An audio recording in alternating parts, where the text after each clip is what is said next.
ಇನ್ಕ್ಲಾಬ್ ಜಿಂದಾಬಾದ್ ಜಯವಾಗಲಿ ಜಯವಾಗಲಿ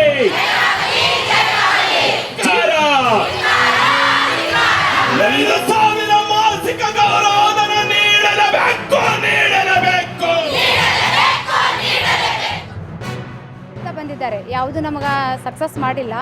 ಅದಕ್ಕಾಗಿ ನಾವೇನದ ಯಾಕೆ ಹೋರಾಟ ಮಾಡ್ತಾ ಇದ್ದೀವಿ ಅಂತಂದರೆ, ಮೊದಲು ನಮ್ಮ ಆಶಾ ಕಾರ್ಯಕರ್ತೆಯರಿಗೆ ಗೌರವಧನ ಮತ್ತು ಹೆಚ್ಚಿಸೋದಕ್ಕೆ ಮತ್ತು ನಮ್ಮ ಡಾಟಾ ಎಂಟ್ರಿ ಏನಿದೆಯಲ್ಲ ಸಾಫ್ಟ್ ಎಂಟ್ರಿ ಆಗೋದ್ರಿಂದ ನಮ್ಮ ಆಶಾ ಕಾರ್ಯಕರ್ತೆಯರಿಗೆ ಭಾಳ ಅಂದ್ರೆ ಕಷ್ಟ ಆಗ್ಲಾಗತ್ತೈತಿ. ಯಾಕಂದ್ರೆ ದುಡಿಮೆ ತಕ್ಕಾಗೆ ನಮಗೆ ಪಗಾರ ಬರೋಲ್ಲ ಡಾಟಾ ಎಂಟ್ರಿ ಮಾಡೋದ್ರಿಂದ.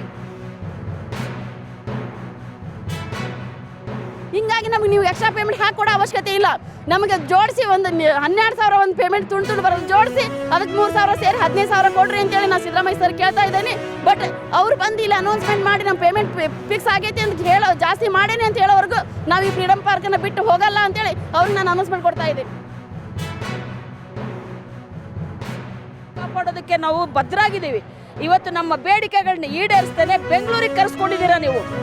ನಾವು ಎಷ್ಟು ಬೇಗ ನಮ್ಮ ಸಮಸ್ಯೆಗಳನ್ನ ಬೇಗ ಬಗೆಹರಿಸ್ತಿರೋ ಅಲ್ಲಿಗೆ ಹೋಗಿ ನಾವು ಸೇವೆ ಮಾಡೋದಕ್ಕೆ ಸಿದ್ಧ ಇದ್ದೀವಿ. ಅಲ್ಲಿ ತನಕ ಈ ಆರೋಗ್ಯದ ತೊಂದರೆಗಳಿಗೆ ನೇರವಾಗಿ ಸರ್ಕಾರ ಹೊಣೆ ಅಂತ ಹೇಳೋದಕ್ಕೆ ನಾನು ಇಷ್ಟಪಡ್ತೀನಿ. Whether it is Congress or BJP, there is no response. Since 8 years, with the very same demand we are coming here. The point was, our first demand is the state and the central government together, they should fix 15,000 as an honorarium. Consolidated amount they should give.